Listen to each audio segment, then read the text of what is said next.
Peace. Welcome to the culture here on the Black Star Network. I'm your host, Faraji Muhammad. Thank you so much for tuning in and being a part of the conversation. Folks, we got a lot to talk about. First, let's talk about President Biden, how he is preparing for the primary election down in South Carolina. So he makes the trip down to the Black church in South Carolina, expressing his devotion and, more importantly, talking about the significance of the Black church. My question is, should the church be involved in politics? We'll have that conversation.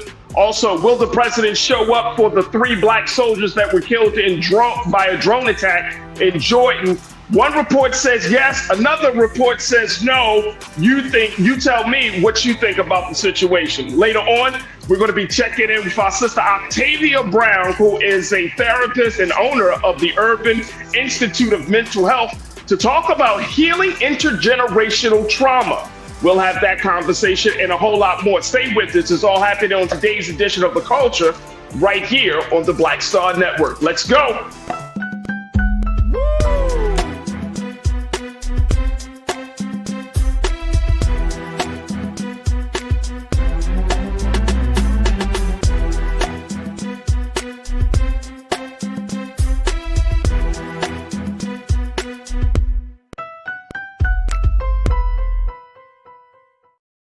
All right, folks, welcome to the culture here on the Black Star Network. I'm your host, Faraji Muhammad. Thank you so much for tuning in and being a part of the conversation.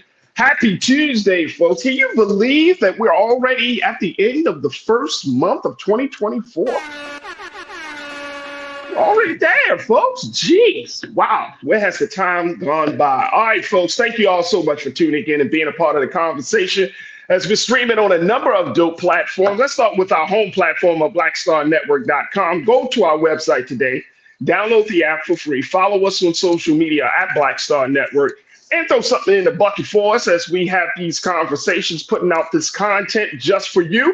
And your support is greatly, greatly appreciated. We want you to be investors and stakeholders in this movement. So just learn how by going to our website today at blackstarnetwork.com. Also, we are streaming on Amazon platforms. We're on Amazon News and your Fire TV. We're also on Amazon Prime Video. You can check us out on the Prime Video app under Live TV, The News, or find us on Amazon.com under Prime Video, then Live TV, The News. We're also on the Freevee Network, where you can find us there on Now under News. And we're on Plex TV 24 hours a day, 7 days a week. Just search for Black Star Network or find us under Live TV, The News, and Opinions. Now, we're also on various streaming sites, various social media sites. So you can find us on Roland Martin's Facebook page, as well as Roland Martin's YouTube channel. And you will also find the illustrious Culture Crew on both of those spaces. A big shout out to my crew, checking in all the way from around the country in different parts of the world on the X platform. We're on, we got the crew on Facebook. And of course, we got our crew that's a part of the chat on Roland Martin's YouTube channel. Let's see who's checking in right now. I see Pastor Damon Blissett. Hey, Kings and Queens. Peace, Pastor Damon. Pastor Damon's hitting up the Block church as he does so well. Thank you, Pastor Damon. We got Tiana checking in. We also got Cindy D. Mingley, Natasha Surge, I see you. Brian Christian, I see you. Good afternoon, big brother. The Stephanie Humphrey channels once again being a part of the conversation. Thank you so much, Stephanie. Sister Debbie Muhammad, peace and blessings, Sister Debbie. Thank you so much for being a part of the conversation as well. Smooth Approach, I see you. Pretty Brown, Mimi 726, Janelle, my sister Janelle Fields is checking in. Hey, Janelle, good to connect with you once again. And folks, you could be a part of the Culture Crew by just checking in with us online. Just jump in on the Facebook page. We would love to connect with you. But also we are on Roland Martin's YouTube channel, and that's where you can find the illustrious Culture Crew. All right, folks, let's jump right into the conversation. We got so much to cover.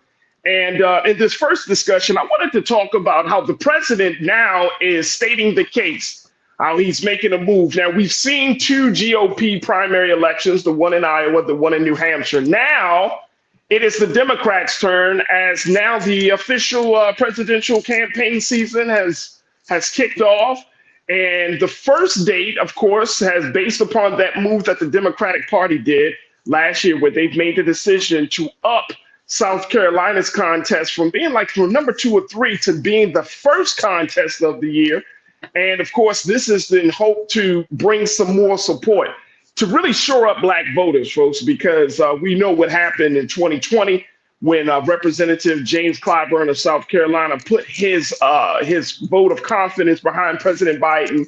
Then guess what? History is made from that point on. So South Carolina is up for the first Democratic primary. That's happening this Saturday, February the 3rd. So y'all don't want to miss out on the opportunity to be a part of history. If you're down in South Carolina, I hope folks are excited, going to go to the polls, and will be voting in big, big numbers. But because the whole country, especially folks in Black America, we are looking and seeing how folks in South Carolina are moving. So the president went down to South Carolina for over these past couple of days to try to connect with Black voters in particular, shore up the support of the Black voters, talking about those issues. And one of the things and one of the places that he went to was the Black church, folks. That's right. He went to the Black church to really put it out there that the Black church is the bedrock of the community, is the example. And I think this is very interesting. This is not about President Biden. We have seen a bunch of candidates go through this process that in order for them, they have it in their heads. And I don't know if this has changed or not, because I'm just thinking now, I think about it more. And y'all tell me if this is right or wrong or whatever the case may be. But the pathway that to reach Black people has traditionally been through the Black church, but has that changed? Has that changed? But President Biden went down to South Carolina. I'm going to take a quick pause. When we come forward, I'm going to share with you what he said down in South Carolina about the Black church and get your take on this, the significance of the Black church, as he puts it out there, that this is the example, using King words from the great Dr. Martin Luther King Jr. and talking about the support that he has gotten as a result of the Black church. My thing is this the best way to connect with Black voters right now? And should the church, this is going to be another part. We're going to talk a little bit more about this later on this week. But how involved should the church really be in national and world politics? So we're going to have that conversation a little bit on the other side. I want y'all to stay with me, stay in tune, get ready to post your comments in the chat, and stay riding with us. It's The Culture right here on the Black Star Network.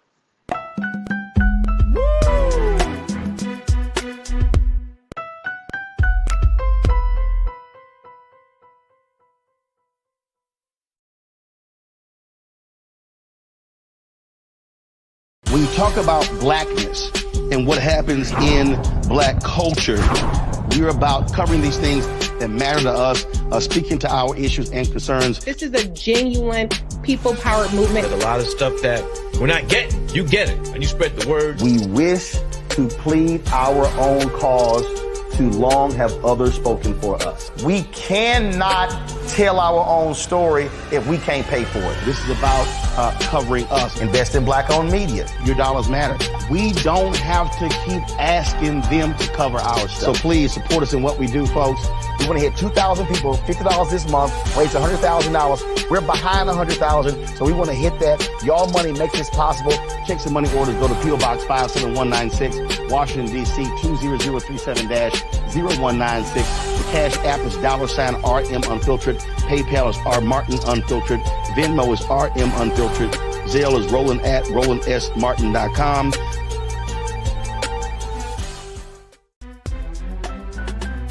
I'm Faraji Muhammad, live from LA. And this is The Culture. The Culture is a two-way conversation. You and me. We talk about the stories, politics, the good, the bad, and the downright ugly. So join our community every day at 3 p.m. Eastern and let your voice be heard. Hey, we're all in this together. So let's talk about it and see what kind of trouble we can get into. It's The Culture, weekdays at 3, only on the Black Star Network.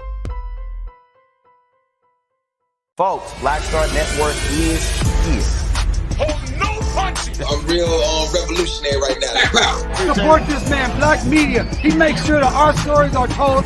Thank you for being the voice of Black America, Roland. Stay Black. I love y'all. All momentum we have now We have to keep this going. The video looks phenomenal. See, there's a difference between Black Star Network and Black-owned media and something like CNN. You can't be black-owned media and be scared. It's time to be smart. Bring your eyeballs home.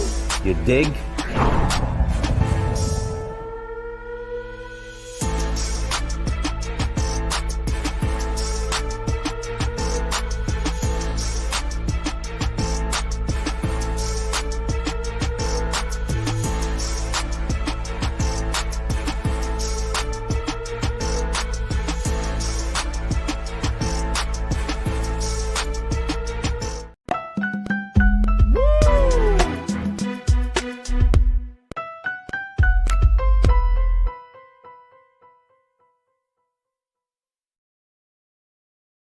All right, folks, welcome back to The Culture here on the Black Star Network. I'm your host, Faraji Muhammad. We wanted to kick off the conversation talking about what President Biden has said about the Black church being the example.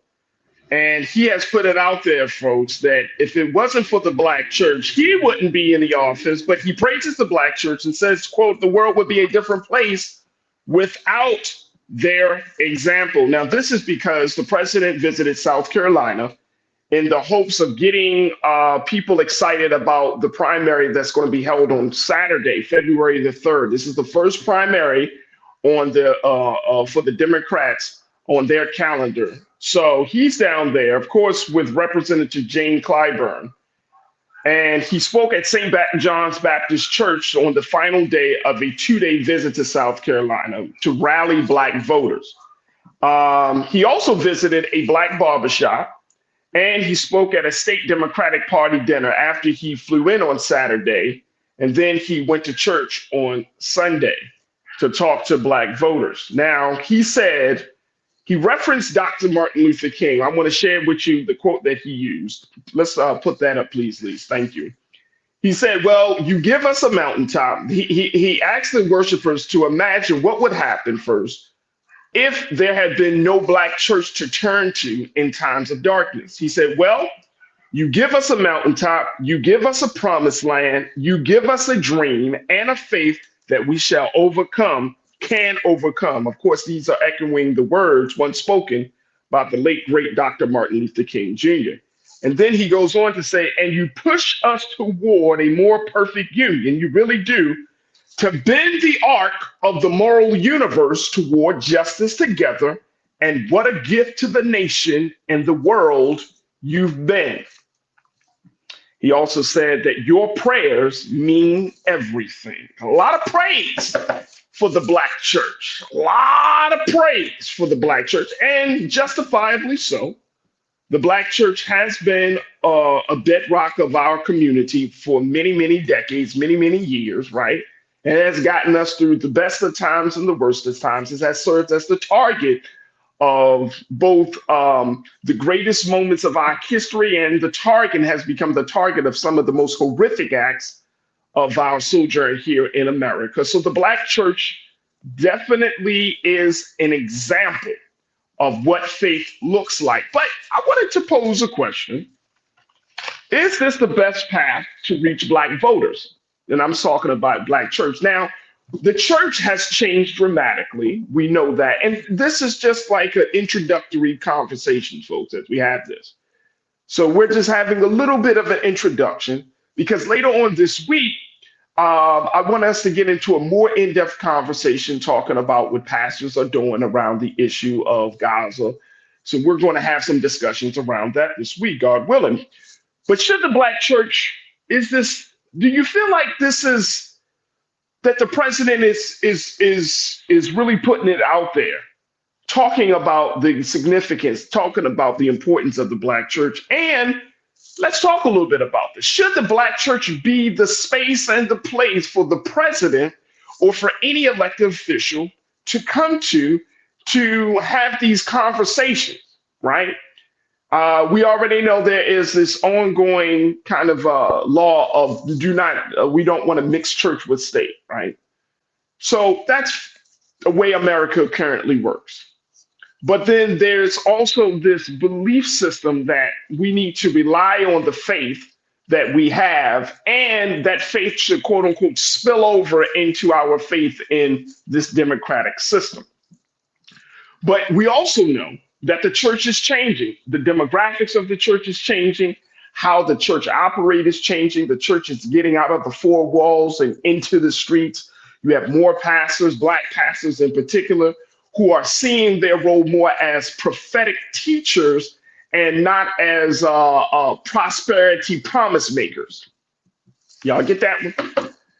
More church leaders, and I know some of these great pastors that are part of the crew, they are moving along the prophetic teachings of Jesus Christ. And they are moving, and then you have some that are still trying to hold on to becoming prosperity promise makers. And this creates so much of an issue within the church, somewhat of an issue. So let's talk about this. Crew, I want you to post your comments, share your thoughts as we have this discussion, talking about, do you agree with the president and how he praises the Black church? And I want to get your take on that. So post your comments. We're streaming live on Roland Martin's YouTube channel and on Roland Martin's Facebook page. All right, let me go to what y'all have to say around this. Like I said, we're going to have more conversation, but we're going to talk about this. Monkey Confessions checking in. Always good to connect with you, Monkey Confessions. You said, give us policy. Monkey, you have always kind of been on this track that you want to hear less about the symbolism, more about the substance. I understand the sentiment. Give us policy. I understand that wholeheartedly. Cindy D, you posted something. You said all the slaves in America had was Jesus. Come on. That's it. That's all we had. That is all we had. Our faith was was the sustaining factor. Our belief in God. It was the sustaining factor. Cindy D, you also said that it is that the Black churches today just don't, in response to what Stephanie Humphrey channel posted, Stephanie Humphrey said, Black churches today just don't want to get involved anymore. And I think that it is the case. I think the case is, Stephanie, you also posted, Brother Faraji, the Black church is still a good meeting place for political candidates, but candidates should also connect with grassroots organizers to help them go to other Black spaces. Absolutely. I agree. I don't think a lot of our people are in the Black church as much as we used to be. As much as we used to be, folks. Not to say that they're never there, but the church dynamic is changing. You have older folks. You have more women in the church, right? You do have some men in the church, right? You do have, so you're starting to see some younger men in the pulpit. You're even starting to see some younger women in the pulpit preaching the great word of God. But there's a slow change and it's a slow transition. But I hear you, and I agree with you there on Sister Stephanie, that grassroots organizers needs to help these candidates go into other spaces. Janelle, you said, although younger voters have moved away from the Black church as the go-to community infrastructure, but reliable Black voters look to clergy as leaders. That's right. That's true. That's true. But we're not a monotheistic don't we always say that, y'all? We're not monotheistic. Black folks don't always on the same page. And years ago, during the civil rights movement, during the Black Power movement, we saw more of us congregating in certain spaces, right?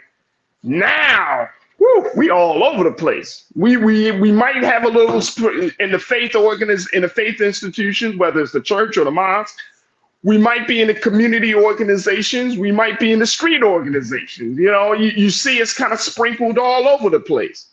You see it sprinkled all over the place. So when the candidate like a President Biden or other candidates or other political figures come to these spaces, they have to, things have changed. Things are looking different. Pretty Brown Mimi, you posted something. Mimi, you said, I don't like people protesting Biden in Black churches. I think it's disrespectful. I think that was, and any of y'all can correct me on this. That was during the last visit that he went to a Black church, right? They kind of booed him about the Gaza policy. You know what I'm saying? And Mimi, tell me if that's what you're thinking, that when we seen these kind of clashes, between, the president when he's in a church, and especially a black church, and then you have these other folks coming into the church and they're booing him on a Gaza policy. But here's the thing, though. Here's the thing. Here is the thing, y'all. Y'all ready for this one? Y'all ready for this? The thing is, you can't talk about peace and prosperity, redemption and faith in one breath, then you put money behind, efforts of war in another breath. You can't talk about how Jesus walked, but then something else is on the other side. One hand is doing one thing, another hand is doing another thing. Can we talk about it like that? Can we really talk about that? Because I think that's part of the issue, right? That's part of the issue. The beautiful thing of what Dr. King and a lot of our Black history makers did is that when they came from the church space, they used the church as the guiding light for all of their decisions, not just for one or two. But Dr. King, he came from that, right? He redefined, I would even go as far as to say, y'all, and y'all can disagree with me on this, but he redefined that ideology, or that theology rather, that pastors shouldn't be involved in social justice efforts. He redefined that. He pushed the limits to that.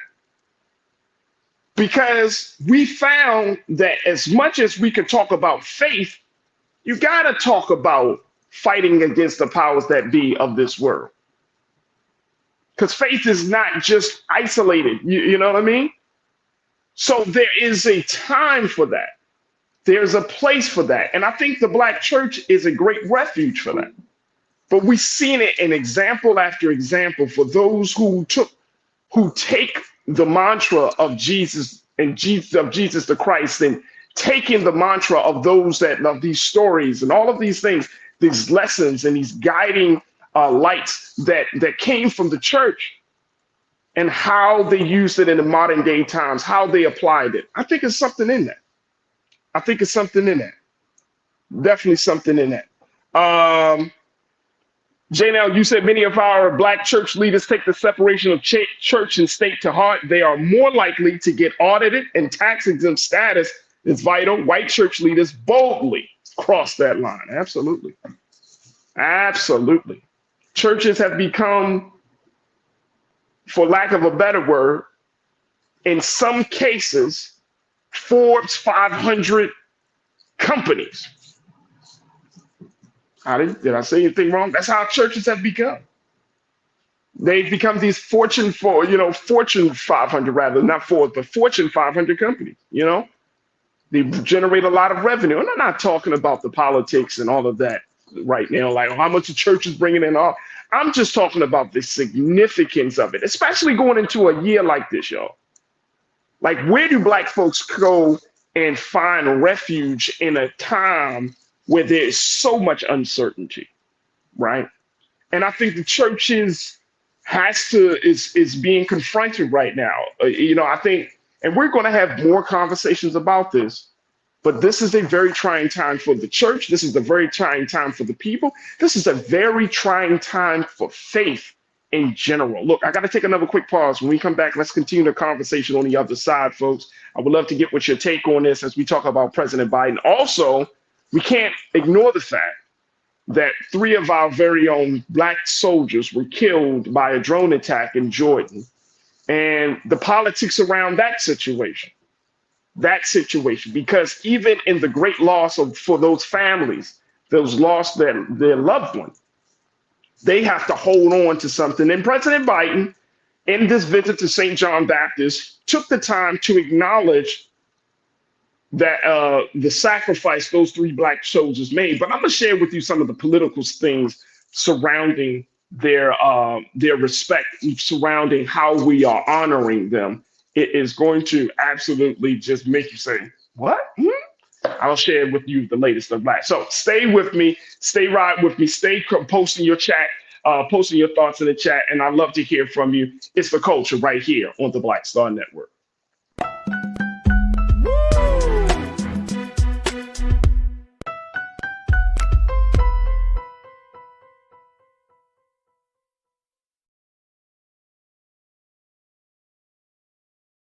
Folks, Black Star Network is here.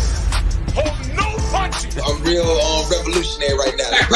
Support this man, Black Media. He makes sure that our stories are told. Thank you for being the voice of Black America, Roland. Stay black. I love y'all. All momentum we have now, we have to keep this going. The video looks phenomenal. See, this difference between Black Star Network and black-owned media and something like CNN. You can't be black-owned media and be scared. It's time to be smart. Bring your eyeballs home. You dig?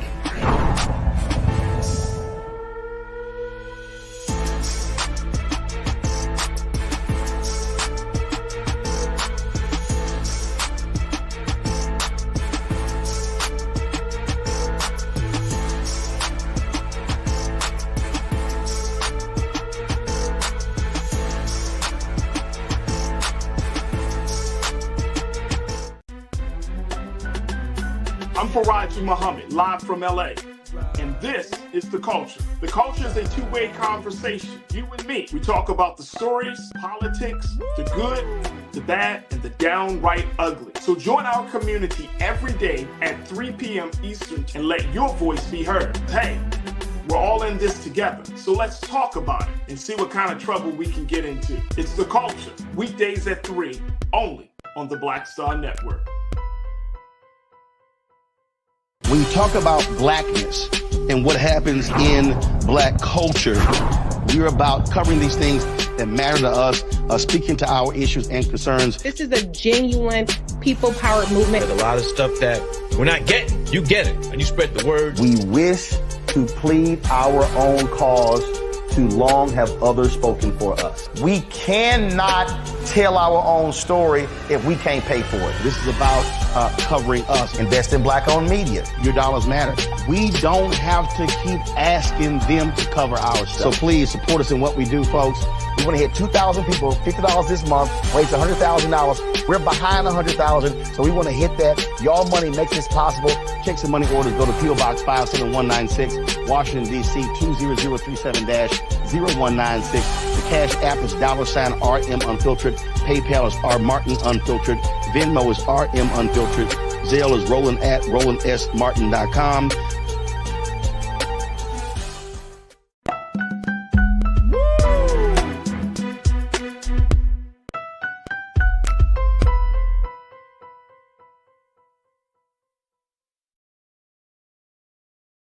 All right, folks, welcome back to The Culture here on the Black Star Network. I'm your host, Faraji Muhammad. We're talking about how President Biden visited St. John Baptist Church in South Carolina and preparing for the February 3rd primary that's going to be kicking off in South Carolina this weekend.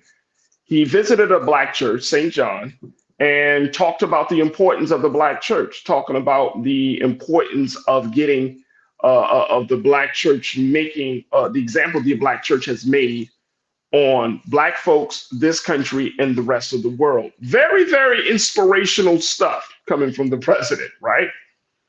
But it opens up the conversation talking about what is the role, what is the, what pathway should the black church take moving forward. Also opening up the conversation is about whether the black church is still the place to go to connect with black voters. And the other question is, should the black church getting involved in political affairs, such as hosting a president, getting speaking out on certain issues and all of those things? Because a lot of us are still, I think a lot of black people in this country, we see the church as being a sacred space. Like Mimi has put it out there. She doesn't like to see people yelling and screaming. It's disrespectful. So the church still holds a sacred place in a lot of our hearts. Even with me, my grandmother was a Baptist. So, going to church with her, having that experience, I understand why there was so much love. I felt like, you know what, this is the place. And so even me, growing up and having that experience, even though I come from an Islamic background, I understood it. And looking at the type of woman that my grandmother was, who was by far one of the most divine individuals in my life, the type of woman and the things she stood for, I understand the power and the importance of the Black church. But some folks don't. Some folks don't. And I think that even now in 2024, there's a lot of questions that the Black church is confronted with to see, and more importantly, to see like what role will this institution play moving forward. Now, my brother, Pastor Damon Blissett, I was waiting to hear from you, big brother. But Pastor Damon, he's put it out there very succinctly. And I appreciate Brother Damon for saying this. You said the church's number one priority is salvation of people. Boom. Amen. Amen. Everything else should be spoken on and dealt with, but is secondary. So if we look at that as the metric, salvation of the people, and then we deal with everything else. If we're talking about redeeming souls, then we're looking at somebody else. If we're talking about introducing a life to understanding, introducing life to God, then everything else. I get it. If we use that as the metric, then that should be the reference point by which we move forward on on our relationship with political leaders, our relationship with institutions, how we should look or how we should be involved in the systems that we are all involved in. You see what I'm saying? But it first starts with salvation of the people, talking about getting the people, mind, body, and spirit right. Getting the people to reflect a higher level of consciousness, right? So we're talking about salvation. We're talking about freeing people from the confines of, quote unquote, this word, whether it's the confines of inferiority, the confines of racism and sexism, the confines of poverty, militarism, as Dr. King often talked about, the confines of the culture that we place upon ourselves, the confines of trauma. Come on, Brother Damon. That's what I got from you, brother. That's what I got from you. So you're talking about something deeper. So we're talking about saving people's lives. Now, when you bring in an individual, whether it's the president, whoever the case may be, when you bring in folks, right, you have to start from that premise. Is this person, do they stand for a cause, or do they represent a cause that speaks to that number one priority of salvation of the people? I'm gonna just let it like that. Let's just put it right there. Brother Damon, thank you so much. Brother Willie, you posted, we cannot forget the role of some Christian organizations and their blessings on war, them blessing soldiers going into battle. Yep, that's right. That's right. That's right. Can't forget that. Thank you, brother, big brother Willie. Tanya Petway, you said, I was offended now that it's election time. Now he want to go to the Black community. I will not be used for my vote again. And we see that, right? And this is not even about President Biden. I think a lot of people, and to be, let's just keep it real, Black people, we call for this type of leadership to come to us. You don't see them at the Black church. I've been around enough election cycles, and I know the talk among Black folks. He don't come to this church. He don't come to this part of town. He don't come. This person don't come here. They don't come there. So we invite them into these sacred spaces too, right?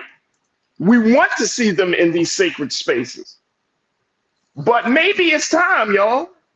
Crew, maybe it's time to say, look, if your policies don't speak to saving lives, as I'm going back to what my pastor and brother Damon said, if it's not about the salvation of the people, because you can't create policies that will preserve life. Woo! Come on, y'all. If we use that as the premise, saying, look, I would entertain you, but your policies, the things that you advocate for, don't speak to the priority of the church, which is saving lives. Come on, y'all. Tanya, you went as far as to say, my sister, I believe we should sit this one out. Woo. That's Tanya Petway, y'all. And Pauline asked the question, Tanya, are you talking about this election? I think, and Tanya says, yes. Yes, I'm talking about this election.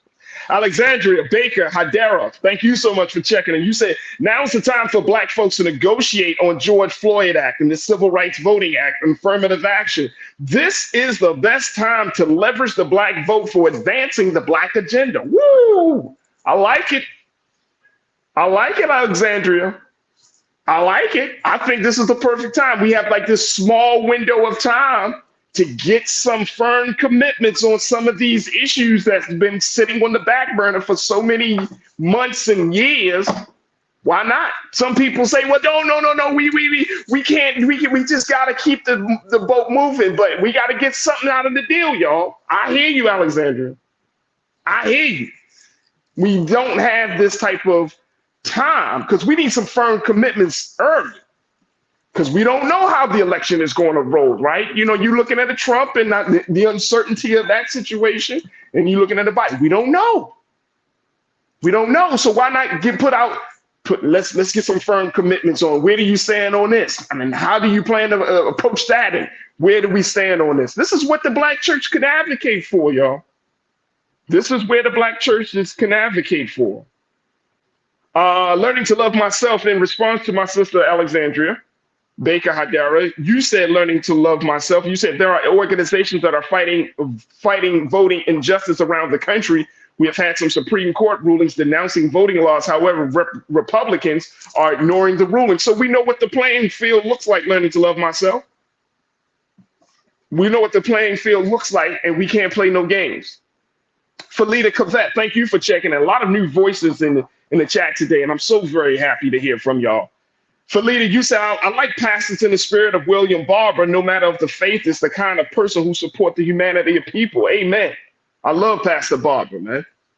Pastor Barber, of course, he's a regular on the Black Star Network. He's an advisor. He is a voice for our people. He is a prophetic preacher, right, of the word. So you're right, absolutely. That's why I said there's a difference now. I think that we are getting out of the prosperity promise makers now into the prophetic preachers, and I'm so happy to welcome my brothers to be in that space. Come on. Nicole Smith, you say you have to see and hear Roland Martin do the review of Pastor Ed Young from Second Baptist Church in Houston. His charitable status did not change. If it was one of us, ours would have. Absolutely. So we're looking at a very serious situation here. Now, look, I'm going to take a final pause in this first hour, but when I come back, let's talk about them soldiers, those 3 Black soldiers very quickly, because now people are saying it was initially said based upon a phone call that the president gave to the families of those 3 Black soldiers when they asked them, Mr. President, will you show up at this memorial for these 3 Black soldiers? They asked each family, these families of these soldiers asked them, and he said, yes, he would be there. Now, something different, something different. And I don't know. I can't say that if it's just a blatant. I can't say if it's just I don't know what to call it. But if you have 3 Black soldiers who were killed while fighting for America by a drone attack, and a memorial is being had, and the family is asking you, Mr. President, can you be with us to stand with us just in solidarity, just out of honor and respect for these 3 Black soldiers, young Black people who gave their lives for this country. And I'm going to share with you what his communication staff team had to say about this situation. Stay with me. That discussion is up next here on The Culture on the Black Star Network.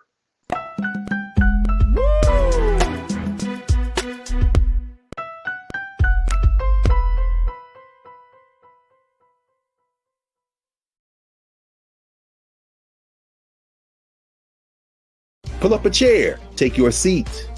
The Black Tape with me, Dr. Greg Carr, here on the Black Star Network. Every week, we'll take a deeper dive into the world we're living in. Join the conversation only on the Black Star Network.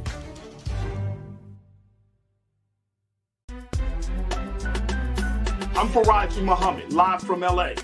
And this is The Culture. The Culture is a two-way conversation. You and me. We talk about the stories, politics, the good, the bad, and the downright ugly. So join our community every day at 3 p.m. Eastern and let your voice be heard. Hey, we're all in this together. So let's talk about it and see what kind of trouble we can get into. It's The Culture. Weekdays at 3, only on the Black Star Network.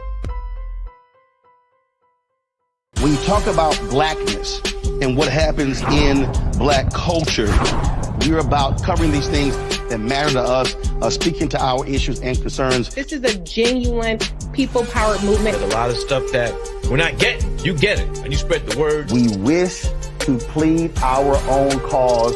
Too long have others spoken for us. We cannot tell our own story if we can't pay for it. This is about covering us. Invest in black-owned media. Your dollars matter. We don't have to keep asking them to cover our stuff. So please support us in what we do, folks. We want to hit 2,000 people, $50 this month, raise $100,000. We're behind 100,000, so we want to hit that. Y'all money makes this possible. Checks and money orders go to P.O. Box 57196, Washington, D.C. 20037-0196. The Cash App is $RM Unfiltered. PayPal is R Martin Unfiltered. Venmo is RM Unfiltered. Zelle is Roland at RolandSMartin.com. Folks, Black Star Network is here. I'm real revolutionary right now. Support this man, Black Media. He makes sure that our stories are told. Thank you for being the voice of Black America, Roland. I love y'all. All momentum we have now, we have to keep this going. The video looks phenomenal. See, this difference between Black Star Network and black-owned media and something like CNN. You can't be black-owned media and be scared. It's time to be smart. Bring your eyeballs home. You dig?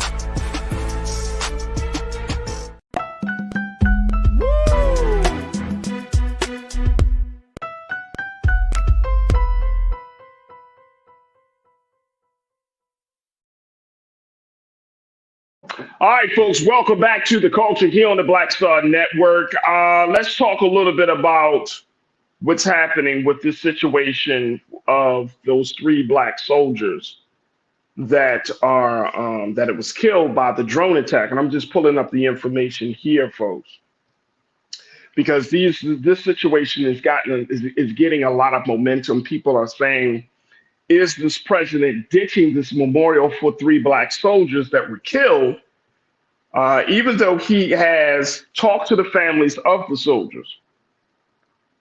And as it was reported by theroot.com, the families are preparing to bury the 3. Now they're looking at President Biden to see if he will make an appearance as they receive the bodies. Now, I want to give you the context of this. Let's show quote 1, please, Lise.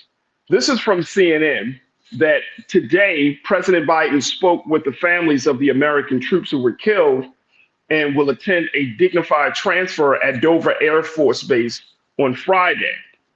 The president voiced gratitude for the 3 service members and told their families, quote, how proud we all are of their service, how we mourn and feel sorrow over their loss. Now, this is according to John Kirby, the National Security Council spokesman. He told reporters aboard Air Force One. Biden, quote, made sure that those families knew that not only was that service and sacrifice going to be honored and respected, but they will continue to get the support that they need, according to Mr. Kirby. Also, in the phone call that the president normally gives to families who lose loved ones in the service, Biden gauged the family's feelings about his attendance at the dignified transfer, and all of them supported his presence at the solemn event. Now, that was for the transfer. The question becomes, folks, will the president show up for the black soldiers at the memorial? Because now that was for the transfer of the bodies. Now we're talking about the memorial, burying the families. Well, this was reported by The Root. Take a look at this one. This came out about 3 hours ago from The Root, that the bodies of 46-year-old Sergeant William Rivers, 24-year-old Specialist Kennedy Sanders, and 23-year-old Specialist Breonna Moffett, they're being flown back from the Syrian border to the Dover Air Force Base following the strike. The Defense Department said that these 3 soldiers were killed after an uncrewed aerial system attacked the military base located in Jordan. The trio were part of Operation Inherent Resolve, created to defeat ISIS. Now, the families are preparing to bury these 3, and so they're wondering if the president will show up as part of the memorial. According to Mr. John Kirby, the National Secretary Council spokesperson, let's show that quote really quickly here, Lise. As the families prepare for the burial, all eyes are on Biden to see if he will make an appearance as they receive the bodies. However, the National Security Council spokesman John Kirby told reporters Monday that he didn't have anything on the president's schedule to speak of a memorial.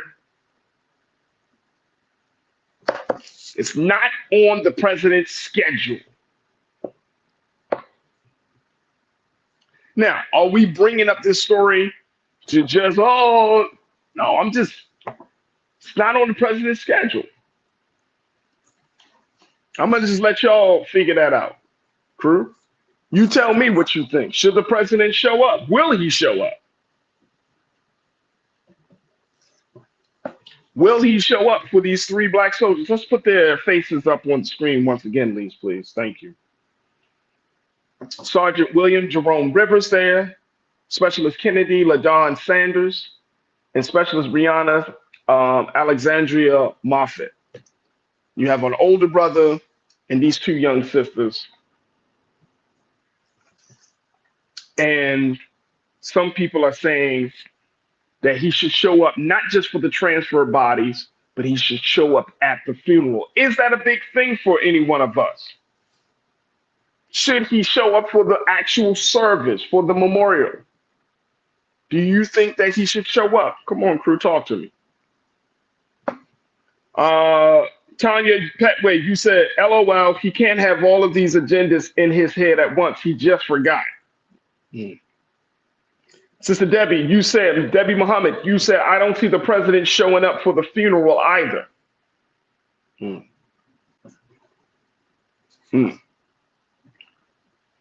Janelle, you posted, most presidents don't show up to the memorial or burial. And Cindy D, you checked in and said he did show up with the bodies. Tiana, you checked in and said, no, he shouldn't be at the funeral. I would love to get your take as to why you said that, Tiana.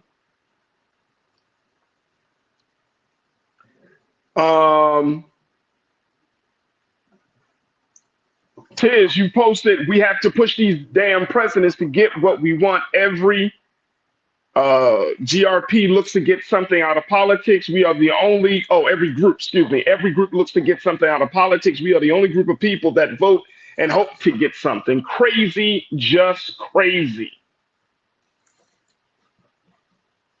We do have this view, and I think part of it is us, but I think it's also part of the narrative that we have been fed for so many years that now we're finally breaking up out of this idea that the only thing that you have to do as to be an active citizen in America is to cast a ballot.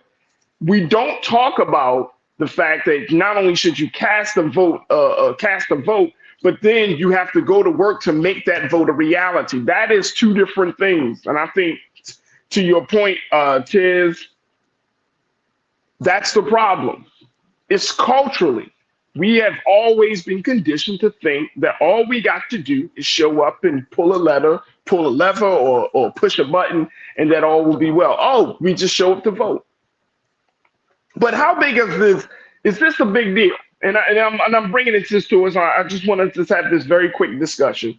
Is this a big deal? about the president showing up at the memorial services for these three black soldiers that gave their lives for this country? Is it a big deal?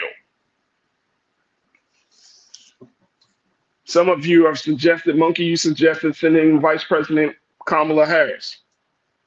Alexandria Baker, Hadara, you checked it back in and says absolutely he should go. Cammy in Philly, you said he normally meets with the families at the White House after the funeral. Cindy D, he should send VP Harris. I'm loving all of these comments. Thank y'all for posting. Young Sikh, you say, does the family want him to show up? Doesn't that matter? Yeah, I'm sure he does. Tiana, you say, if the president show up at the memorial service and then you get people protesting him. And Sister Debbie, you said showing up for the memorial service isn't going to get what the black community needs. But in this particular moment of time, in this particular place that we find ourselves in this election year, can it just be a gesture of the president saying, we normally don't do this, but I think we should make an exception. Will it matter? Does it matter to Black America whether the president show up for the memorial services of three black soldiers who gave their lives for this country? Will it matter to you as crew? Does it matter to y'all? If the president doesn't show up, will y'all come back on the show and be like, Faraji, the president didn't show up. See, this is the stuff I'm talking about. Brian Christian, my brother, you said, I think he should show to give the families his personal condolences and improve the nation, that he needs to do better regarding the Israel-Hamas issue and truly mean it by calling a ceasefire. Come on. Yeah. Mingly Natasha Surge, you said Trump went to Diamond's funeral and made it about him. Yeah. But Brian, I like the point that you made, brother. I like the point that you made, that to give the family his personal condolences. But I didn't, even if he shows up, he may not even have to say no words. You know what I'm saying? Or maybe he does say some words, something like that. But I don't want you to politicize a moment like that. You know what I mean? That's my concern. Like, if I want him to show up, but then at the same time, I don't want him to show up because I don't want the moment to be politicized. Y'all, you see what I'm saying? That's just where I stand on it. So we will have to see. We will have to see. And if he doesn't decide to show up, I don't think it's going to make or break anything. I think sometimes that, you take a moment like this and people kind of make it bigger than what it is. People throw the racial undertone, like these are three black soldiers. This is a white president who is seeking black votes. This is a good time. But I don't want to politicize the life of these three black soldiers for a vote. You know what I'm saying? So if he shows up, so does that mean that, we can't still press the president on all of these other issues because he showed up for, it gets into this very crazy space. So we will have to see. We will have to see. I'm just bringing it to y'all attention, but certainly we will have to see. And it's not about just showing up. It's really about doing something. If you don't want this thing to continue, then there's a different conversation that needs to be had. And so, God willing, we're going to have more conversations about the church and politics later on this week. I'm expecting to talk to some pastors about the call for ceasefire in the Israel-Hamas war and so much more. So we will revisit this conversation later on. All right, I got to take another quick pause. When we come forward, let's switch gears. Let's talk about intergenerational trauma and how we can heal from that. I'm going to be checking in with a sister who is a therapist. She's a licensed therapist, and she is the owner of the Urban Mental Health Institute. And going to talk to us a little bit about how we can heal from our intergenerational trauma. I'm going to be checking in with my sister Octavia Brown. So stay with us. The conversation is coming up on the other side, right here on The Culture on the Black Star Network.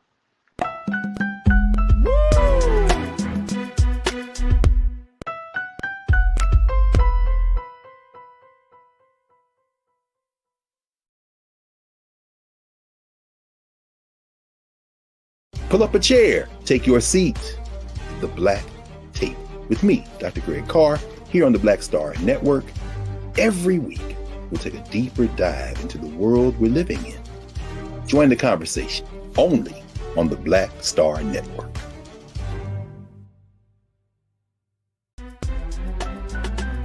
I'm Faraji Muhammad, live from LA. And this is The Culture. The Culture is a two-way conversation. You and me. We talk about the stories, politics, the good, the bad, and the downright ugly. So join our community every day at 3 p.m. Eastern and let your voice be heard. Hey, we're all in this together. So let's talk about it and see what kind of trouble we can get into. It's The Culture, weekdays at 3, only on the Black Star Network. When you talk about blackness and what happens in black culture, we're about covering these things that matter to us, speaking to our issues and concerns. This is a genuine people-powered movement. There's a lot of stuff that we're not getting. You get it, and you spread the word. We wish to plead our own cause. Too long have others spoken for us. We cannot tell our own story if we can't pay for it. This is about covering us. Invest in black-owned media. Your dollars matter. We don't have to keep asking them to cover our stuff. So please support us in what we do, folks. We want to hit 2,000 people, $50 this month, raise $100,000. We're behind 100,000, so we want to hit that. Y'all money makes this possible. Check some money orders. Go to P.O. Box 57196, Washington, D.C. 20037-0196. The Cash App is $RM Unfiltered. PayPal is R Martin Unfiltered. Venmo is RM Unfiltered. Zelle is Roland at RolandSMartin.com. Folks, Black Star Network is here. I'm real revolutionary right now. Support this man, Black Media. He makes sure that our stories are told. Thank you for being the voice of Black America, Roland. Stay black. I love y'all. All momentum we have now, we have to keep this going. The video looks phenomenal. See, there's a difference between Black Star Network and black-owned media and something like CNN. You can't be black-owned media and be scared. It's time to be smart. Bring your eyeballs home. You dig?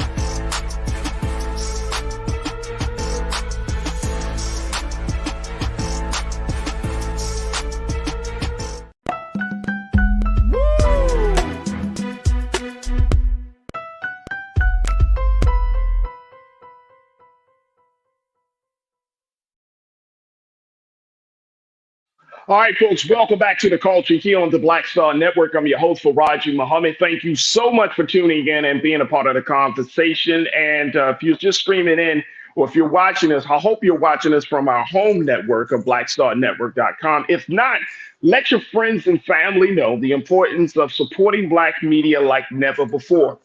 You can go to our website today at blackstarnetwork.com, download the app for free, follow us on social media, but more importantly, we're asking for your donations to continue to power us through this digital space. We want to have you as investors and stakeholders and take this process and take these conversations to the next level. But we can't do it without you. So go to our website today at blackstarnetwork.com. Also, we're streaming live on Amazon platforms, on Amazon News, on Amazon, on your Fire TV. You can check us out there. We're also on Amazon Prime Video, where you can find us on the Prime Video app under Live TV, The News, or find us on Amazon.com under Prime Video, then Live TV, The News. We're also on the Freevee Network, where you can find us on now under News for Black Star Network. And finally, we're on Flex TV, 24 hours a day, 7 days a week. Just search for Black Star Network or find us on the Live TV, The News, and Opinions. All right, folks. For this conversation, I wanted to have this in a very, very special way. I was able to connect with a sister who's doing fantastic work in the space of mental health, and she's doing work not only just with individuals but with families. And after seeing some of the things she posted on social media, got me intrigued, and I reached out to her, and we finally were able to connect and talk and really build on some of the things that are plaguing our community. So I am very, very happy to bring a voice to the station, to this network, and here to the show here on The Culture to talk to us about how we can go about solving, or rather healing from intergenerational trauma.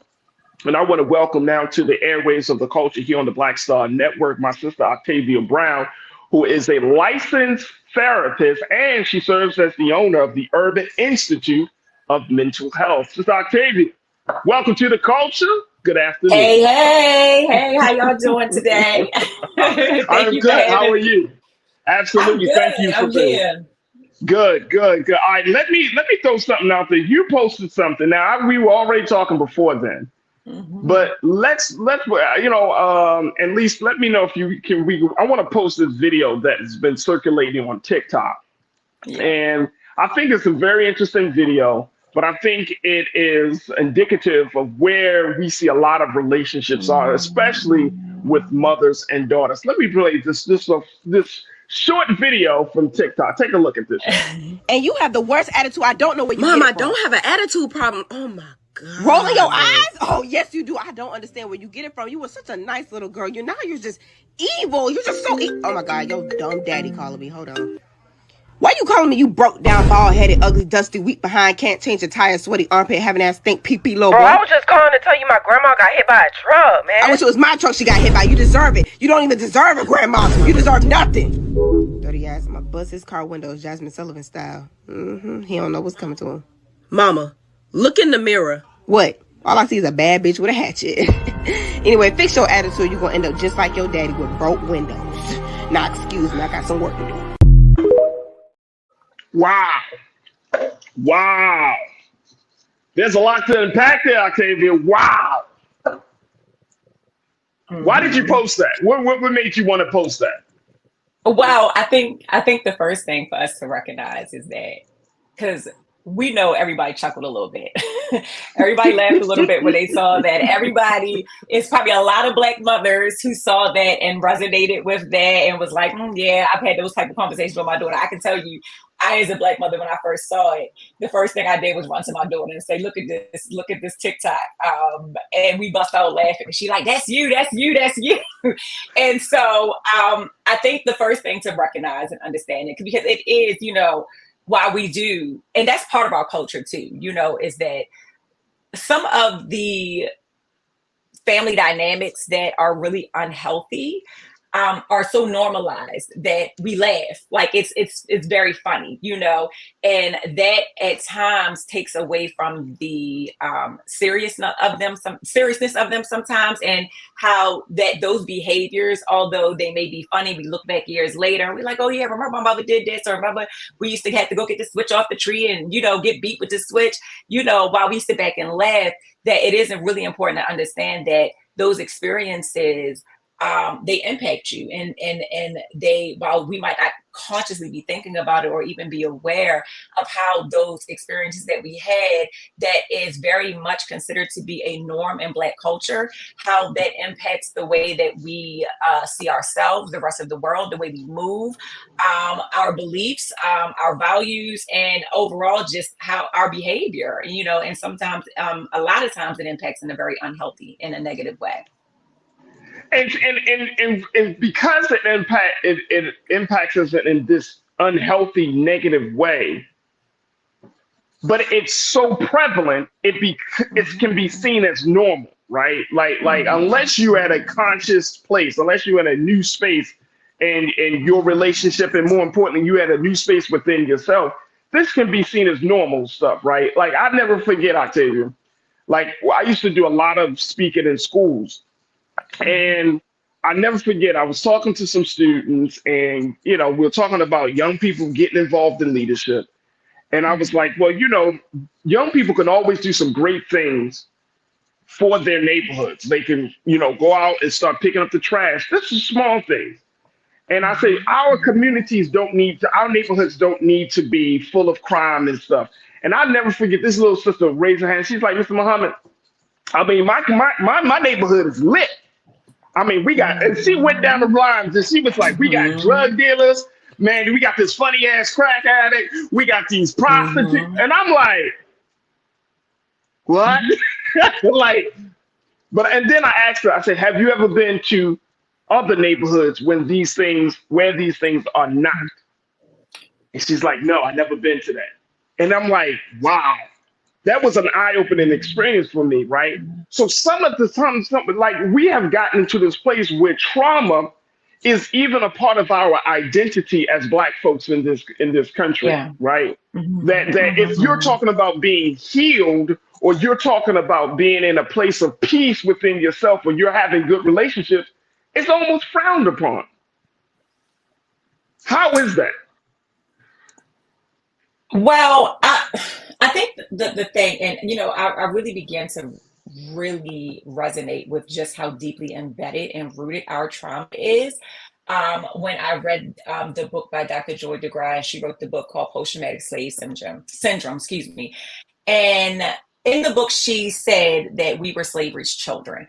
And that resonated with me. That really hit, and I was like, okay, like that's deep, because when you think about intergenerational family trauma, and the impact that it has on our children, that what she is saying in essence is that when you go back to our ancestors who were enslaved, the parental figure was slavery. So therefore the enslaver, right? And so when you look at it from that perspective and you realize that, okay, when you take a grown man or a grown woman who are adults and very much already very connected with their identity and sense of self and true authenticity, and then you strip them of everything, even their name. You can't, they have to take on a new name, and you beat them, and you force your ideologies and beliefs and values onto another individual. You, in essence, become a parental figure, because now that person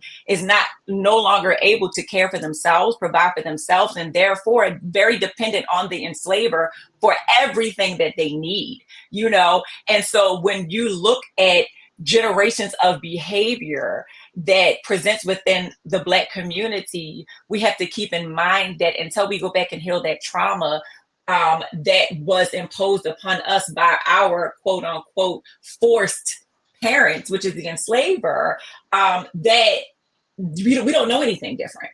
And at this point, we're completely, when they say stay woke, we're completely asleep to the fact that we are indoctrinated still, and that all of that trauma lies in our unconscious mind and is very much driving our behavior. And so, and then that's not even that. We're looking at from the environmental standpoint. If you think about biologically, the study of epigenetics studies how our environment within itself, like literally changes the way our genes express themselves, right?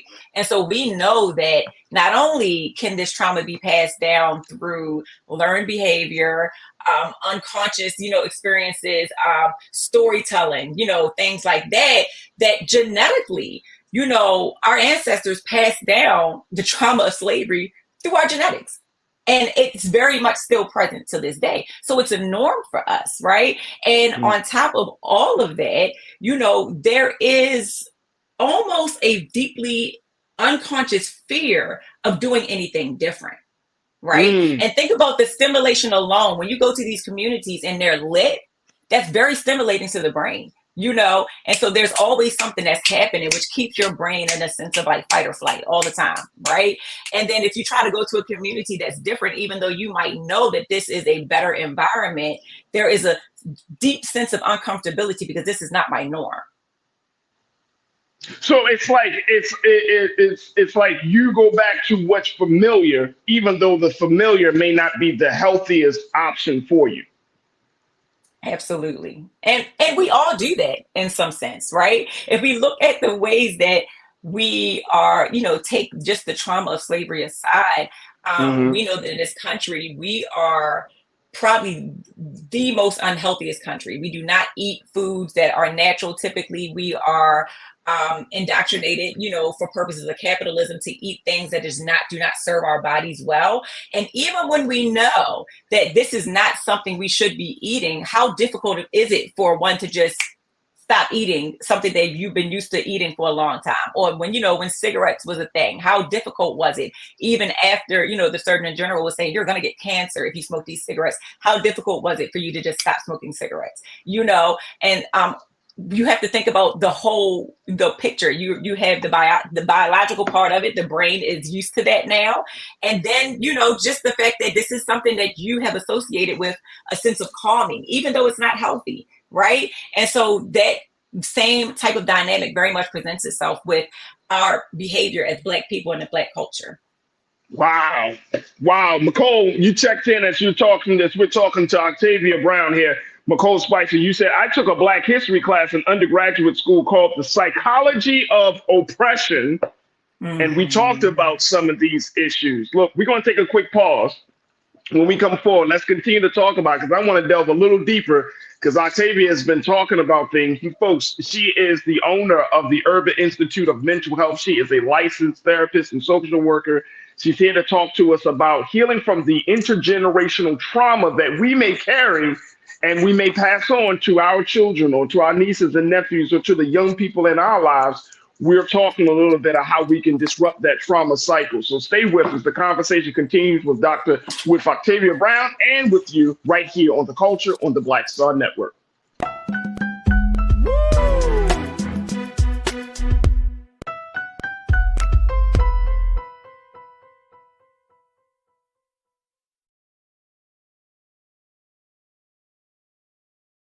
Pull up a chair, take your seat.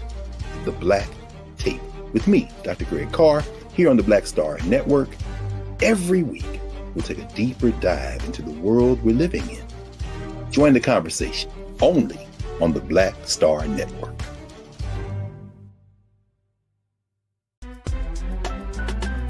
I'm Faraji Muhammad, live from LA. And this is The Culture. The Culture is a two-way conversation. You and me. We talk about the stories, politics, the good, the bad, and the downright ugly. So join our community every day at 3 p.m. Eastern and let your voice be heard. Hey, we're all in this together. So let's talk about it and see what kind of trouble we can get into. It's The Culture, weekdays at 3, only on the Black Star Network. When you talk about blackness and what happens in Black culture, we're about covering these things that matter to us, speaking to our issues and concerns. This is a genuine people-powered movement. There's a lot of stuff that we're not getting. You get it, and you spread the word. We wish to plead our own cause. Too long have others spoken for us. We cannot tell our own story if we can't pay for it. This is about covering us. Invest in Black-owned media. Your dollars matter. We don't have to keep asking them to cover our stuff. So please support us in what we do, folks. We want to hit 2,000 people, $50 this month, raise $100,000. We're behind 100,000, so we want to hit that. Y'all money makes this possible. Check some money orders. Go to P.O. Box 57196, Washington, D.C. 20037-0196. The Cash App is $RM Unfiltered. PayPal is R Martin Unfiltered. Venmo is RM Unfiltered. Zelle is Roland at RolandSMartin.com. Folks, Black Star Network is here. Oh, no punching! I'm real revolutionary right now. Support this man, Black Media. He makes sure that our stories are told.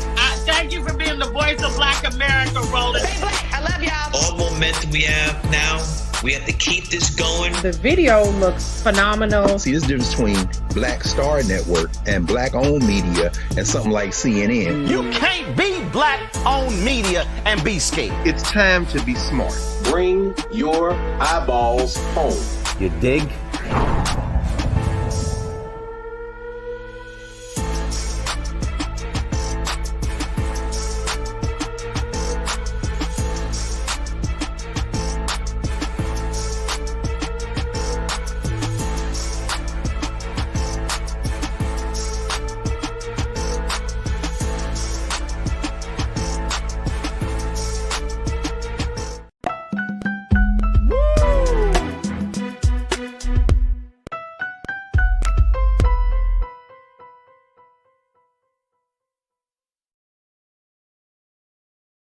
All right, folks, welcome back to the culture here on the Black Star Network. I'm chatting it up with my sister, Octavia Brown, who is a licensed therapist and social worker. She's also the owner of the Urban Institute of Mental Health. Y'all can check her out on her website of urbanmh.com. That's urbanmh.com. There's the site right there, Urban Institute of Mental Health. Sister Octavia has posted some fantastic blog pieces talking about her personal experiences, her life. She put herself out there in a big way, y'all. She talks about her personal life, but then she also talks about some of the lessons that she's learned from the ups and downs of her life. And more importantly, she helps us to connect the dots on where they impact her mental health and how it impacts our mental health. So it's very, very enlightening thought pieces that she has written. And y'all can check it out on her website at urbanmh.com. Also, all of the other services and all the other information that she provides as being the owner of the Urban Institute of Mental Health. Sister Octavia, people are checking in and sharing some very important thoughts about this, because as I'm listening to you, right, we understand as Black folks in this country that our experience in chattel slavery has done a great deal of damage to us, even down to the cellular level, right? There are now reports, and there's been a lot of conversations that says that, look, when you are oppressed, when you are under tyranny, when you have experienced what Black folks have experienced, it is going to be passed down from generation to generation. It becomes hereditary. And that psychology, as McCole Spicer posted in her comment, that psychology of oppression is a pass from generation to generation. So we have the documentation, we have the science and research to prove that. But do we have the excuse to keep saying that because of chattel slavery, because of Jim Crow, that we cannot grow, that we cannot get to a better place, that we cannot break the cycle of trauma? Do we have that excuse? So, I love that you asked that question, because I think that I've been doing this work for a very, very long time, and I've had all the emotions associated with it, where it's compassion and just sorrow and happiness and joy, and then anger, and then kind of like this attitude of like, what if things just never get better? And it's really important for like every last one of us to have a great deal of compassion, mercy, and empathy, because it is absolutely something that we can heal from. But the journey is one that takes a lot of courage to start, and it's not easy, And so when you think about we have a very unique situation as Black people, we're not just healing our own individual trauma, we're healing layers of trauma. And I mean, deeply, deeply embedded layers. And so you have your own trauma experiences that, again, it wasn't like the abolition of slavery happened and there were all of these people saying, hey, come sit in this therapy chair and let's process what you've just been through for the past, hundreds of years. And so we're like, most of us are still completely unaware that we have even experienced trauma, and because the expectation that we will suffer is very much a norm in our community, like just Black suffering is a norm.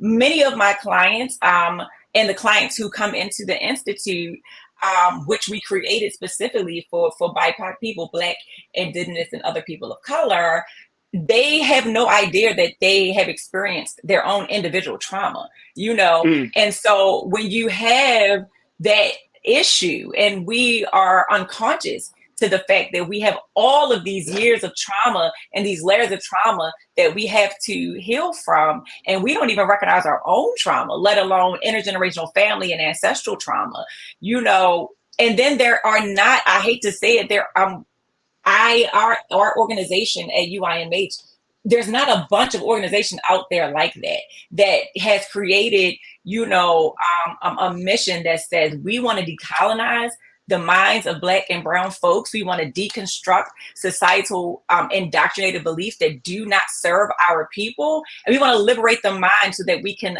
liberate our people. You know, that is something that is not as popular. You know, most of even most therapists and psychologists are trained in a way that we're not even trained how to appropriately render services to communities of color to even effectively bring healing. So can it happen? Absolutely. Is it going to be very difficult? Is it going to take a lot of work, even from a societal level, to be able to embrace the fact that, okay, people of color, they don't necessarily benefit from the ways that we have been traditionally trained to render therapy from primarily white institutions, you know, and things like that. It takes a lot of work, but it can be done. But we have to always remember to have empathy, you know, for our people, because again, we have layers and layers and layers of trauma that we have to heal from. And I agree with that wholeheartedly, Octavia. I think part of my issue is, and really it's an issue and a concern, that we continue to use our experience as a crutch. I mean, there's so much knowledge out there. There have been so many soul healers and faith leaders and those individuals who have come to render us whole.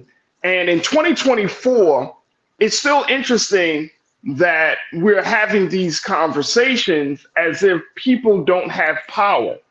And we have power for a lot of things. And I'm talking about Black folks. Black folks, we got so much power. And I'm not talking about politically or economically. I'm just saying within ourselves, there's a resolve, there's a resilience, there is a fighter within each one of us. But I'm wondering, do we just kind of give up, right? We're like, I can't do this anymore. I choose not to do this anymore, right? Whereas our ancestors, they were facing, insurmountable odds just to even breathe. And now we're in 2024 and we're much further along. And, you know, seems like some of our people are still like, you know, this is so hard. And I'm thinking, like, we have access to technology. We have access to books. We have access to people like yourself and others who can help us through navigating through all of this pain and trauma. What is the excuse about? What is stopping? You know who is stopping us? Even you could say, oh, it's the white man. The white man ain't stopping us from being who we are. I mean, at the end of the day, yes, we could talk about policy. I'm talking about a person saying to themselves, I want to be a different person. I don't want to be a broken individual. I don't want to be a scarred individual. I want to be a healed and whole and positive. And I want to be an individual that when I wake up in the morning, I see the reflection of the higher self. I see a reflection of God. Tavia. I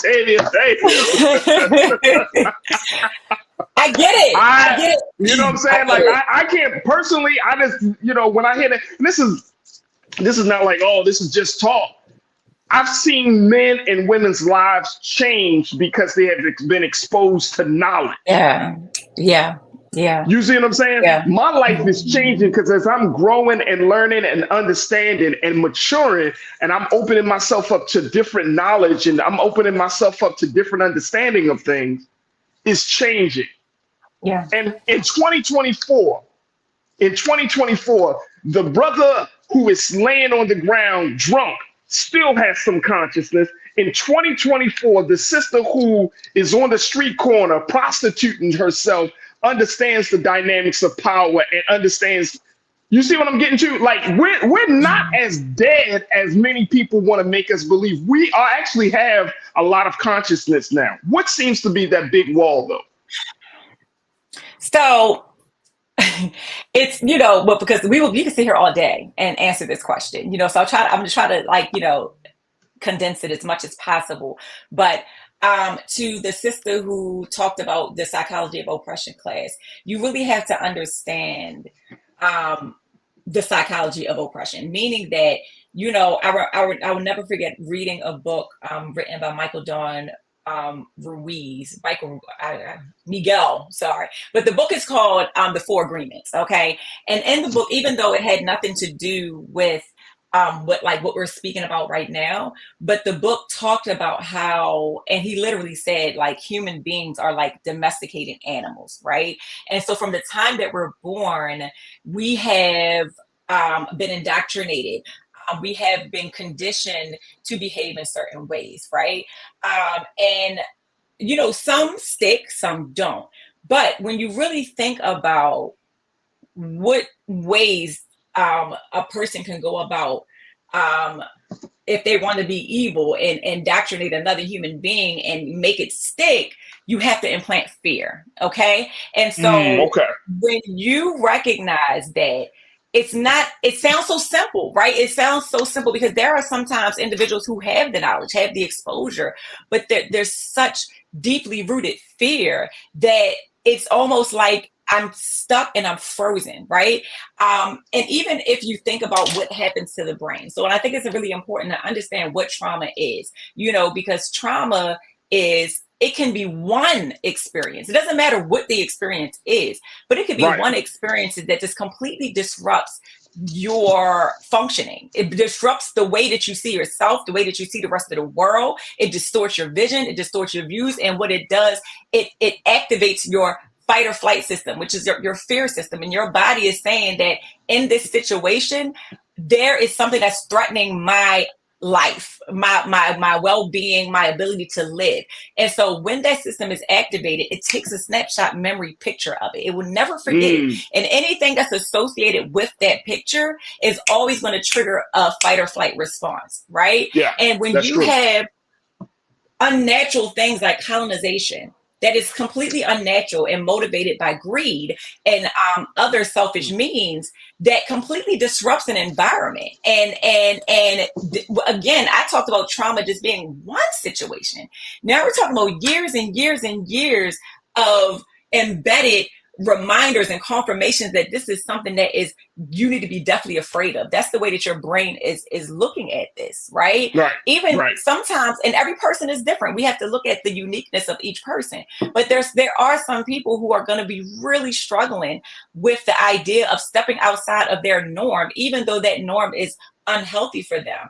And that's where your healers are able to come alongside and do the best that we can to encourage and be a guide to help individuals get through that and be able to seek liberation through decolonizing the mind. And that is really important when you recognize that the ways that you have been indoctrinated, the ways that your mind has been indoctrinated to think and move is exactly what keeps you oppressed. It's designed that way. At this point, Black people, we uphold our own system of oppression because we do not recognize the inherent power that we have.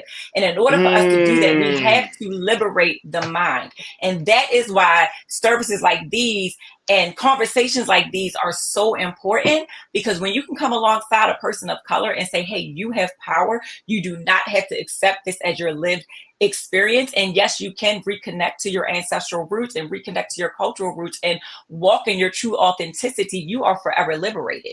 If that makes sense. No, that makes a lot of sense.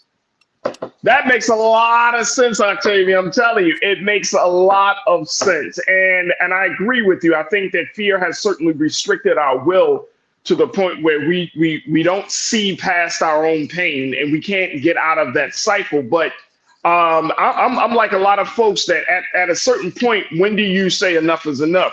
Let me just share with you before we take our next pause. Stephanie Humphrey, you checked in and said, as an adult, I could no longer blame my upbringing for my issues. I had to take accountability and navigate my issues so I could be healthy and maintain healthy relationships. Jesus was my answer. Absolutely. Absolutely. And I think that every Black adult comes to that point into their life, get to that point into their life where they have to ask themselves the question, will you allow your past to dictate your future? Right? Will you continue to go down that track and say, oh, my father wasn't there, my mother wasn't there? And I'm not discounting the impact that has made.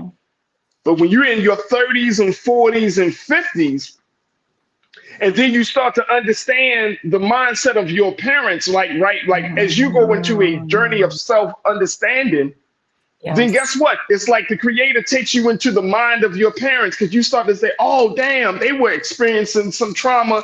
And this is how they dealt with the trauma in their lives. When y'all start to go on ancestry.com and you start to look at the pain that was your grandfather, your grandmother, right? Stuff starts to open up to you because you're on this journey. Trust me, I'm a huge proponent, and I can testify to this. That the moment I started going inward to myself, it allowed me to go inward into my family. Yes. And then I started to understand some things like, man, okay. But then I had to start making some decisions, Octavia, to say, like Stephanie said, I'm not going to let my past define my future. Look, I got to take a quick pause. When we come back, let's continue to talk about this on the other side. We're checking in with Octavia Brown, licensed therapist, social worker. She's the owner of the Urban Institute of Mental Health. Folks, we're having this conversation. Stay with us. It's The Culture here on the Black Star Network.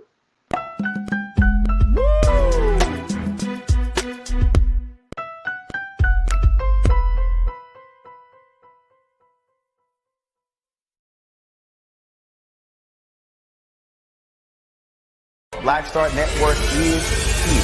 Oh, no punch! I'm real revolutionary right now. Thank you for being the voice of Black America. All momentum we have now, we have to keep this going. The video looks phenomenal. See, this difference between Black Star Network and Black-owned media and something like CNN. You can't be Black-owned media and be scared. It's time to be smart. Bring your eyeballs home. You dig? When you talk about blackness and what happens in Black culture, we're about covering these things that matter to us, speaking to our issues and concerns. This is a genuine people-powered movement. There's a lot of stuff that we're not getting. You get it, and you spread the word. We wish to plead our own cause. Too long have others spoken for us. We cannot tell our own story if we can't pay for it. This is about covering us. Invest in Black-owned media. Your dollars matter. We don't have to keep asking them to cover our stuff. So please support us in what we do, folks. We want to hit 2,000 people, $50 this month, raise $100,000. We're behind 100,000, so we want to hit that. Y'all money makes this possible. Checks and money orders go to P.O. Box 57196, Washington, D.C. 20037-0196. The Cash App is $RM Unfiltered. PayPal is R Martin Unfiltered. Venmo is RM Unfiltered. Zelle is Roland at RolandSMartin.com.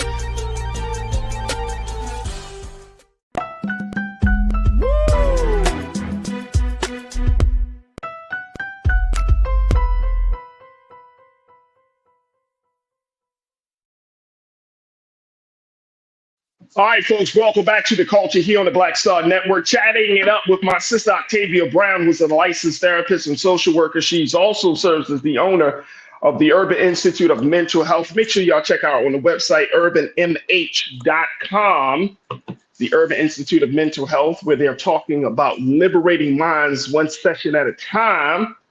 There it is right there, doing some fantastic work. My sister here is talking about healing from intergenerational trauma, and there's so much to discuss on this topic. And so we've been having, I think, a very, very enlightening conversation. And Sister Octavia has been talking about fear, talking about how fear is processed, how we have pretty much have been in this, not just in a cycle of trauma, we're also in this this unhealthy relationship with fear. And I want to go back to what the crew is saying here, Sister Octavia, because a lot of folks are starting to really speak on this. Sister Debbie Muhammad, you said, I do auditing sessions with a friend, and when I let go of those rusty locks about my past, I started feeling better. Skin tone got better, and I had a glow. But you have to want to change. Yeah. Sister Debbie, you are right on it. You got to want to change, Sister Octavia. Yeah. That's the age old. For every healer, social worker, person in this field, is how do we motivate change, and that's a difficult question to answer, and I just want to commend every individual who said, this is what I did, and this is how I was able to walk on my healing journey and provoke positive change, right? This is how you liberate your mind. And when you think about liberation, anything that has kept you shackled, whether, so if it's, the way I was treated by my mother or my father, and saying that I am going to forgive and let go, that is how you liberate. But there is that, so many different things can motivate change. And to me, that is more of a spiritual journey, for that individual person. Yeah. Not everybody is ready at the same time, like there are definitely times in my past where I know that the stuff I was doing, or like, the people I was dealing with, like, girl, you ain't gonna be dealing with those people. But I just wasn't ready. Like, it just didn't connect that this is time for me to do something different, but when it does, and I do say, set an intention. I don't believe in forcing yourself to do anything that you're not ready to do, but you can set an intention and say, okay, this is what I want from my life.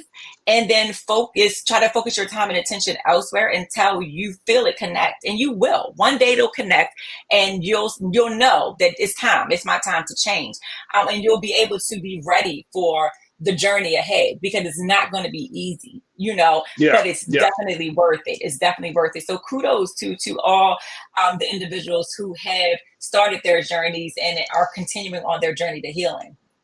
What does healing look like for the mother that was in the TikTok video that we showed at the beginning, right? Like I feel like, and I'm not going to say it because I'm a man and all of that. I can't say, well, but if we're coming across sisters in our community who exemplify that type of attitude and that type of view of herself, and she's relating to her children that certain type of way, where does that healing start? And what does that healing look like?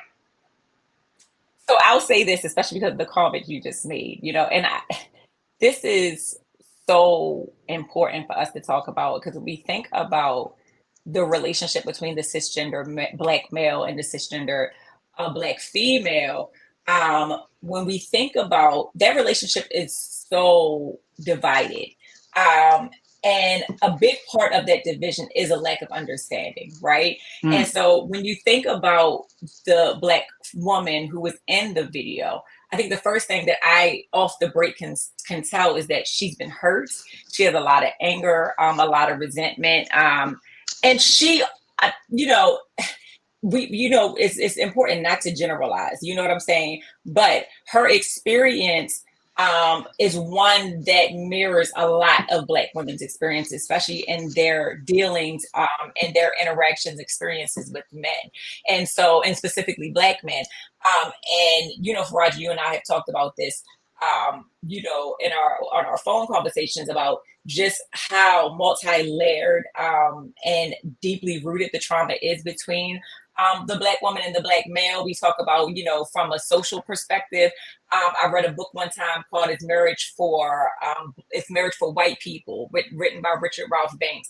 And he did a lot of outlining all of the reasons that there is a steady decline in marriage within the Black community.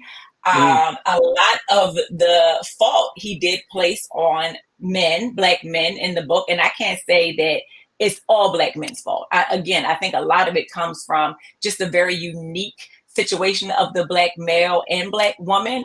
The Black woman, she falls under two systems of oppression. She's Black and she's a woman. And so she has to deal with oppression at the hands of the system of racism, and then oppression at the hands of the system of patriarchy.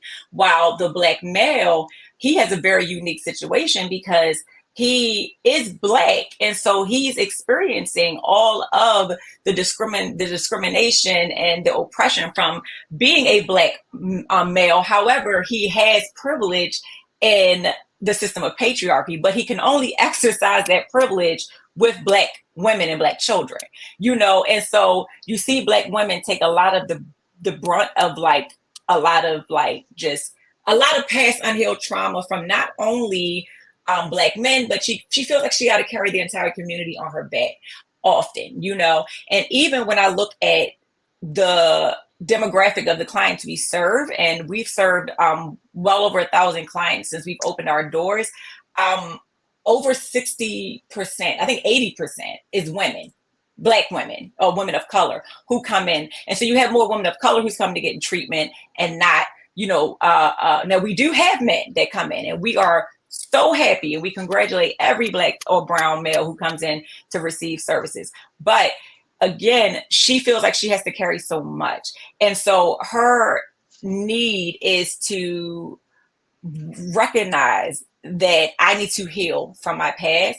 I need to let go, just like a lot of the other Black women had said. I need to let go and realize that I do have power over my own life, and I have to put boundaries in place, right? And that's the biggest thing, boundaries. We really struggle with the implementation of boundaries in the Black community.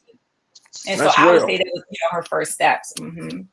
I would have to agree with you there, Octavia, because I see a lot of, I think men and women in our community, we struggle with boundaries, right? Mm-hmm. And as we mentioned before, it's in our conversation offline, we have grown up under parents who understood boundaries, right? They were very hardcore. Like my dad came from that school of thought, like children should be seen but not heard. He came out of the military.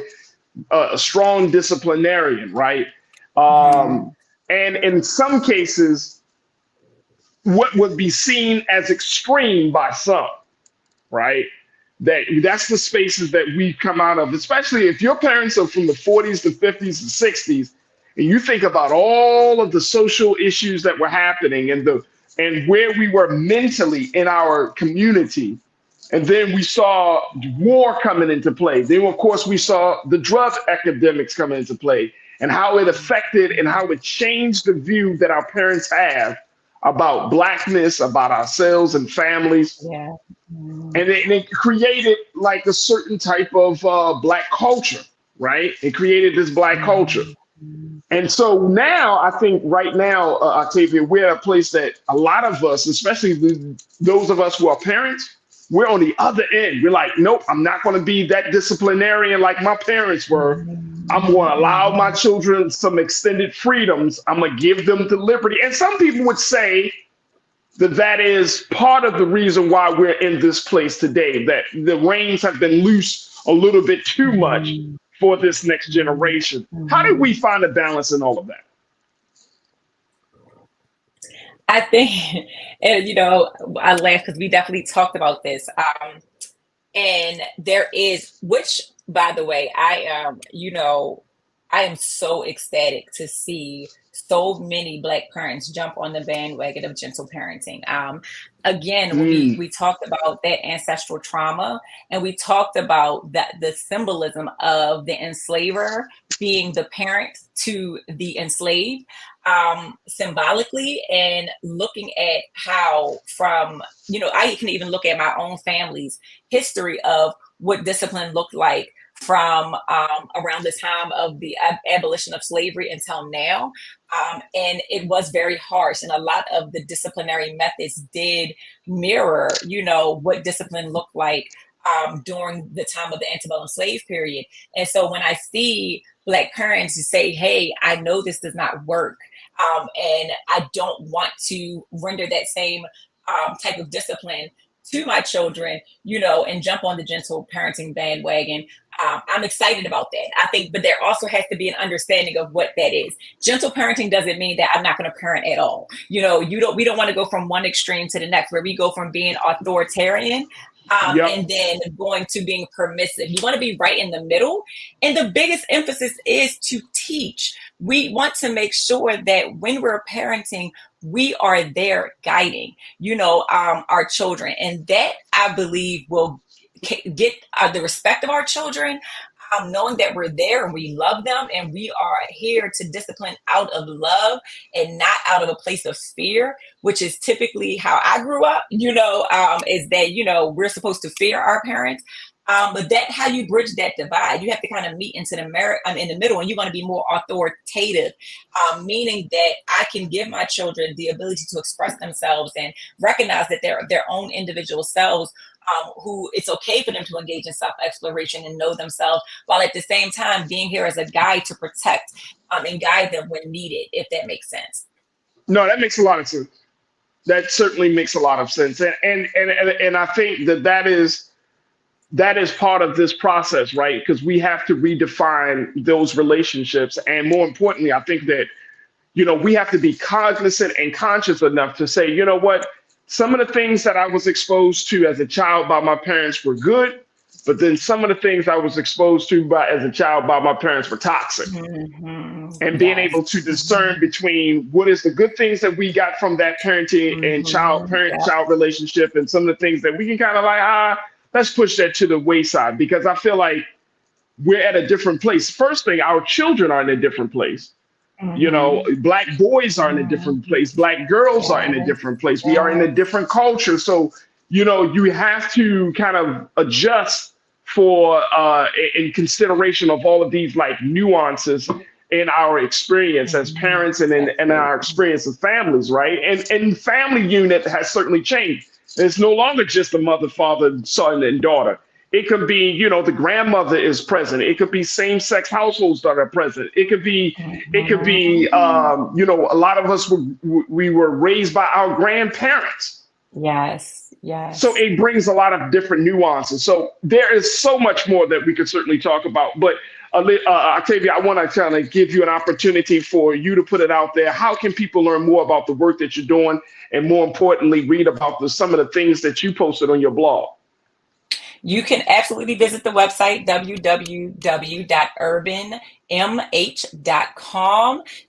Everything is there. Everything you need. If you want to sign up for services is there. Definitely read the blog. Definitely, there is a virtual calming room there. Lots and lots of resources. And so I just encourage our people as much as possible, get healing, go to therapy, and make sure you choose the right therapist, a therapist that you are confident that can accompany you on this journey, because this is a journey of self-care and self-love. And so it's important that you take it serious and that you have someone who can actually guide you to that healing that you need. And thank you so much for having me. Oh, absolutely. Thank you so much for being a part of the conversation. And more importantly, thank you for the great work that you're doing, Octavia, with the Urban Institute of Mental Health. We truly appreciate you, and thank you for being so good for the culture. Thank you. All right, Octavia, I'll talk to you soon. Thank you, sis. All right, folks, that's going to do it for us. Make sure y'all do your due diligence, support us. If you enjoyed that conversation, more importantly, if you enjoyed the work that we are doing each and every day here on the culture and on the Black Star Network, we ask that you support us.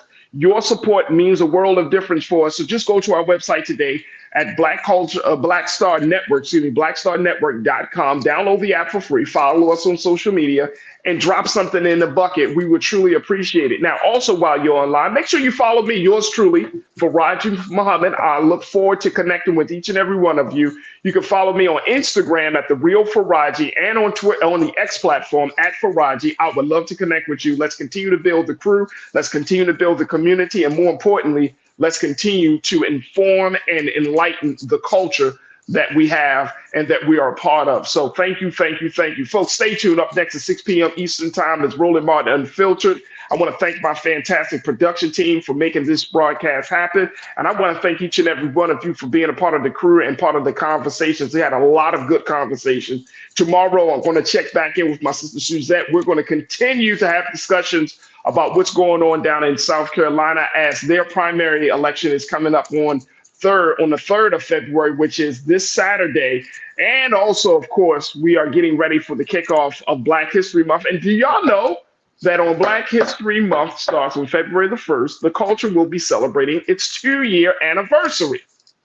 Yeah, I had to look at the calendar as well. It's like, what? 2 years, folks. 2 years we've been on air. So we got a lot to celebrate as we move into the new month and later on this week. But I thank each and every one of you for your support. Stay tuned. Up next is RMU. As always, never be afraid to challenge what's wrong. Stand for what's right while being yourself in the process. God willing, we will talk tomorrow for another exciting edition of The Culture right here, only here, exclusively here on the Black Star Network. Peace.